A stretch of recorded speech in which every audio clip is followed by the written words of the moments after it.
Um, let's begin with our first panel discussion, Inclusive Change for the 21st Century. Very important discussion. And I'd like to welcome Pritha Venkatachalam to the stage, partner at Bridgespan. As you know, Bridgespan helped McKinsey, Scott Bezos meaningfully disperse billions of dollars in impactful grants. Thank you, Pritha. Please give her a big hand. I'd also like to invite the panelists for this session.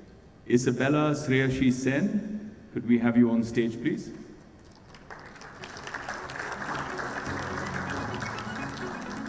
Somdat Singh.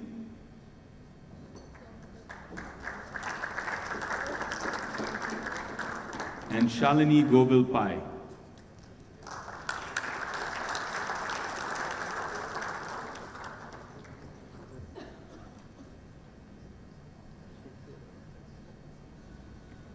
It's great to see the first panel is not just a force for good, but a force of the ladies.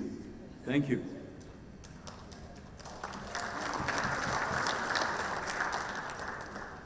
Thank you, Vivek, for that kind introduction. Am I audible? Great. It's great to see a full ballroom after the late evening yesterday, and many of you jet-lagged or just flying in early this morning. Leading from the last session where Raj said, let's use this as an opportunity where we have an ecosystem of leaders from business, from social sector, from government, policy, and what can be the best beginning of such an opportunity but to start with something called inclusive change. I know that's no longer the fashion of the day in today's times. Talking of equity inclusion is not necessarily the best thing. But on that note, I want to start with a small story of somebody I deeply inspired by, and he's A.J. Muste, the American civil rights activist who was also a pacifist across all times. During the Vietnam War days, he used to stand outside the White House night after night for many years, holding a lighted candle. And his message was, can America stop the war? One day, a news reporter walked up to him and said, hey, AJ, you're standing out in this cold, but what are you going to really achieve with a lighted candle all alone? And to that he replied, I'm not here to change America, but I'm here so that America doesn't change me. And I thought that's such a powerful and telling statement in today's times, where the power of each of our conscience, whether we work at the micro level or macro level, should really be far louder than the roar of a crowd around us. What do each of us stand for is something that I think deeply about, and I hope all the actors in this room and beyond will think about when we talk about inclusive change. We started the day talking about Seva, and MR was so inspirational in painting the history of Indiaspora. And this morning he was telling me that he wants this to be the Davos for Indian diaspora in terms of the vision of what this community could do. And on that note of Seva, if I look at India, today ASHA workers, who many of you might know are the health workers in India that keep up the health and well-being of the nation, are really the frontline workers who during COVID, during any pandemic, or even just daily times are really the bedrock of ensuring that there's safe births, there's good health in society. But can any of you even guess what their salary is per month? Of these ASHA workers that slog day and night in every inclement condition? Yeah, it's actually far lesser. It's 7,000 rupees. So it's less than $80 equivalent. And if you're in a more metro area like Delhi, you might get 20,000 rupees. And that's the honorarium they get paid. So one can well imagine what's the need for inclusive change. On that note, I'm very delighted to welcome my two co-panelists, both women leaders of great might, showing this lighted candle in their different sectors and showing how inclusive change can actually make a difference. So to begin with, I'm going to turn to Shalini to ask, what is your dream for an inclusive society and an inclusive workplace? And where do you see women playing a role? Where do I see women playing a role? So yesterday, we all went to VAPS, And amazing experience. If you haven't visited, please do. I was really struck by the Swamiji who was talking to us about perspectives. He reminded us of the story of the 4 blind men. I'm sure all of you remember that story, where they're feeling the elephant and different parts of it, and none of them really have the full view of what the elephant's about. Because we only understand the full picture if we get perspectives that are broader than our own perspectives, because we only see one silo. And I think that's why it's so important to have inclusive thought processes in our workplace. I'll tell you, when I started at YouTube, we had just acquired it at Google, and Susan, who was our CEO, I worked very closely with her, and we were thinking, how do we shape the future of YouTube? And do you know what we shaped it in? We shaped it in the perspective of moms. Susan, mom of 5, myself, mom of 2, many of us moms, and of course a lot of dads. But our thought was, how do we create a site that's entertaining, educational, provides you news, but also helps our kids grow, and grow in a nourishing way. And that's what we're seeing with YouTube. You know, from tens of millions, which is what I started with, of users, we are now at 3 billion users, all from the perspective of moms, of how do we create a site that's the best site for you to go to if you want to get educated, you want to know how to fix the toilet, you want to know how to create the world's best movies, you go to YouTube. And that's the power of inclusive perspectives in the workplace, and that's why I'm a big believer of it. Thank you, Shalini. I think there is a lot of power in technology, and the digital literacy of women is making a big difference in terms of how they get included for livelihoods, for health, for education. And with the right safeguards of privacy and also ensuring that they have access to it, I think there can be a lot of difference that can be made. And if I could just add also to your, to women's livelihoods, a lot of the women that we get on YouTube are people who are trying to make a livelihood. They market themselves through YouTube. A lot of our nonprofits, we have a lot of sectors that come on to really help people understand what they do. So yes, we're always thinking about how to use technology for good. Thanks. Moving to Isabella, so she, believe it or not, is the only woman in theatrical distribution in South Asia and Southeast Asia, and also a solo woman crusading in the world of distribution, production. So we are excited to hear her perspectives here. What's your dream of an inclusive society and workplace? Thanks, Pritha. Yes, I really believe that in this one quote which says, empowered women empower women. And we're very guilty of always talking about gender and just women. Gender is not just about women, it's about the men. And we kind of see it in this room. We as a diaspora population, especially Indians, I'm very proud to represent Singapore here, but with my roots in India, we're very guilty as an Indian population of always saying that whenever we get together, it's all about the men together. But we need the men. When we're talking about gender, we're talking about women, we need men as very strong allies in the work that we do. And I've seen that. When you talk about me being the only woman in theatrical distribution, I've been very, very lucky in my production and distribution journey to have very strong men who have supported and been allies of women. I have my co-CEO and partner here, Olivia Dock, who's believed in that. So I'm very lucky to have that.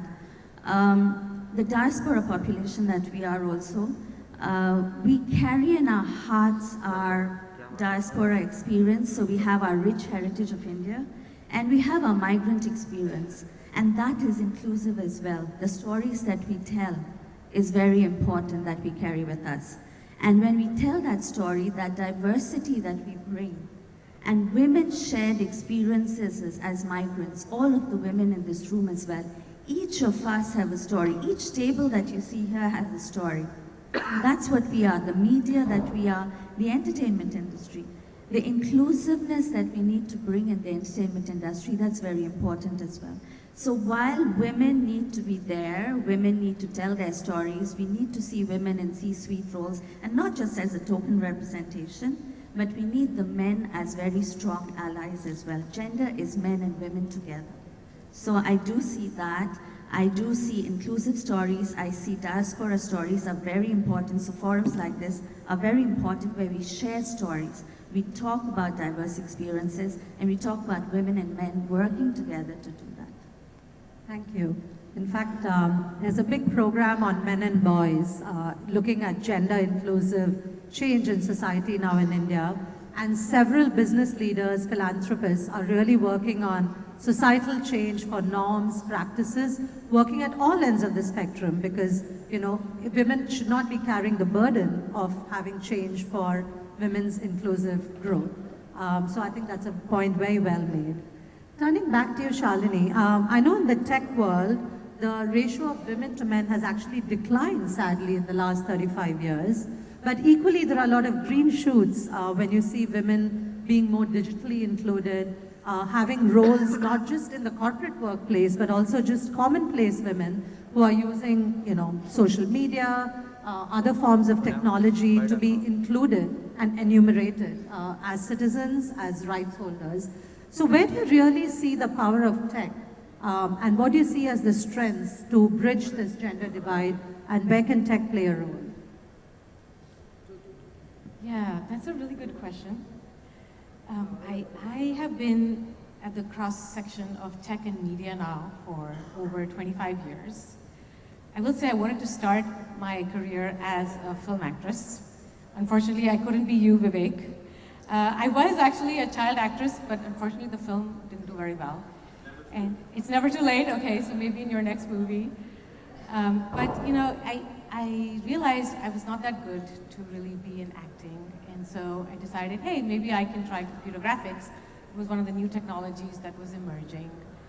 And I joined Pixar Animation very early on, where we had just started using computers in filmmaking. Rest is history. We produced Toy Story. I was a technical director on the first ever computer graphics made movie, Toy Story, as well as A Bug's Life.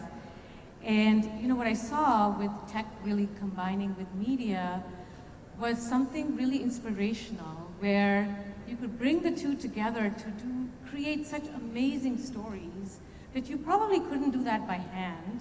In fact, now if you look at any of the 3D movies, none of them are done by hand anymore. Disney has completely moved to computers. But even more importantly, Steve Jobs was the CEO at that time. He would come in every day. And when we launched Toy Story, his big theme to us was, no amount of good technology can fix a bad story. And that has really remained with me all my life in technology, is technology is an aid to tell good stories. Because without good stories, who cares about the technology, right? And that's kind of always been the premise as, we looked at bringing technology to distribution via YouTube, now via Google TV, where I'm at.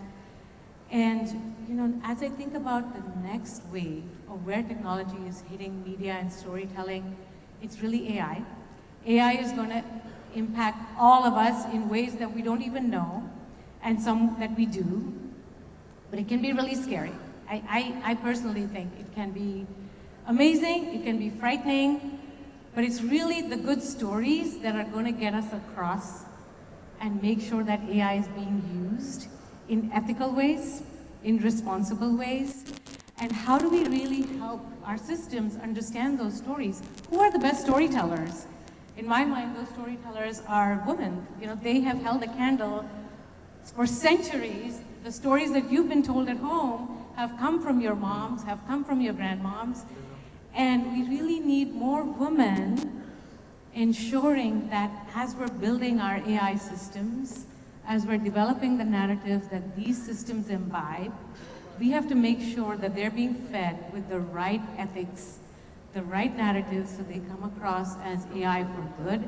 And I think that's the biggest thing that, that we really need all of our women, all of our girls to really lean into the power of technology and help shape AI so that it is really the future that we all want for ourselves. Yeah, that's such an important point, but not something we can take for granted, because if you look at today's times, most of the design has been done by men. I mean, a simple thing like agriculture, if you look at agricultural implements, the tractors, the height at which the seats are situated, all of that is designed for a male to be using it. So if today I look at the same example in agriculture, and there's so much feminization of agriculture. For example, in India, 80% of the agricultural workforce are women today. And given men are leaving for better livelihoods to cities, these women are not just holding jobs, but also bringing up children, looking after elderly. So how do we actually design, whether it's technology, to borrow what you said, but also more widely for businesses, whether you're in the FMCG business or any other, how do you actually keep in mind all genders so that the products and services that are designed are providing for a more inclusive society? And I think that requires each one of us to maybe rethink, design thinking in a very fundamental way. Coming back to you, Isabella, and the power of shifting societal narratives, and you're in that field of storytelling as you started the conversation. How do you think societal narratives can be shaped or reshaped to provide for a more inclusive society? When you're asking a Bengali and an Indian to talk about storytelling, we're going to be here till end of the day. I know.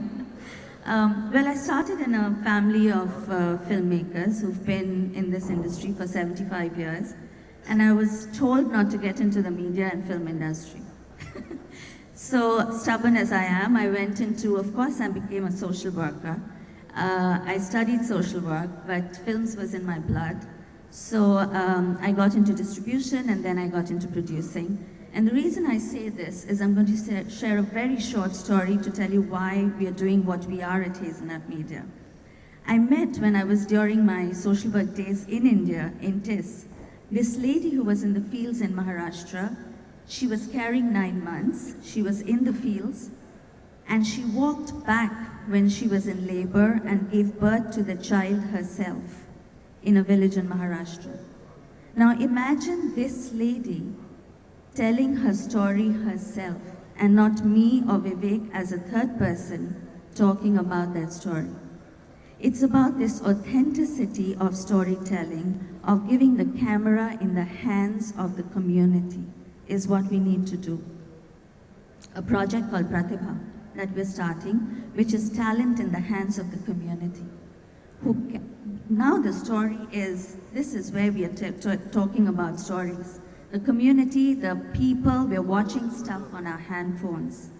I don't stop believing in theatrical, I don't stop believing in anything that is on the big screen, but a lot of it is on streaming. So one is the narratives in the hands of the community. The other thing, what COVID has taught us, is language agnostic storytelling. We want, as an audience, to listen to look at stories in its authentic language. And that is a great thing, that people are okay to see stories in the language that we're being told, the language that they can express, which is great. We don't need to tell stories for a Western audience in an English language from a village in India or a community in any part of the world. So narratives can travel across borders, and that's what we at Hazelnut Media, we at in Singapore, from Singapore, telling local stories in a global narrative way. Look at Parasite. Why did it win the Oscars? It told a Korean story in its original fashion, but something that had a human element that everyone in this room can relate to. Why did a Minari win a Golden Globe? Because it was a Korean story about migration. Each of us in this room has a story about migration. So those are the kind of stories that need to be told, language agnostic, stories from the grassroots that people from the roots can tell, but also stories that are human stories that are cross-border. That's what needs to be talked about. But at the same time, one more thing, women storytellers need to talk about their own experiences, women holding the camera. The lens in a woman's hand also can be very different when a woman is holding the camera and talking about her own story. But we need the men to support that as well. Thank you. Thank you. That was very powerful. And it's often said you get what you measure and you get what you see. So I think, who holds the lens? What do you measure? is very critical to bring about inclusive change. Unless you have gender disaggregated data, gender inclusive storytelling, it's impossible for us to even know what problem we are dealing with. We will be like the blind guiding the blind. So as we end this panel, I know we just have a minute to go, I think collectively just hearing everyone's voices, not just on this panel, but in our day-to-day work, my dream is really to invert the funnel and have a cylinder in terms of the new model that Indiaspora could champion. And by that I mean, today it's a funnel because if you look at the sex ratio, it's not too bad at all. It's almost 50-50 in most countries. India is doing well too on sex ratio. But you then look at the number of girls who go into primary education, the balance starts reasonably okay. Go into secondary education, the balance tilts. A lot of girls drop out when they go into grade 7 or 8 in India because of unpaid home duty or often not enough resources and only the boy child can continue education. Go into high school, undergraduation, post-graduation, you have to look for the women in the room. And then that translates to corporate workplaces as well. Or indeed, any high echelons of society where women can play a role. So how can we change or dream to make this funnel a cylinder so that the number of women who are being born have equal opportunity to be part of society at all phases of life? On that note, thank you so much for listening to us. And unfortunately, we don't have time for Q&A, but we can take some questions on the sidelines of data. Thank you. And I just wanted to add that all of you are allies to our young girls, women growing into the workforce. And so thank you, MR, for supporting this women's panel. And thank you to all of you, including my husband, Raj, for being allies for all of us. Thank you. Thank you so much. Thank you so much for that incredibly insightful and inspirational panel to begin with.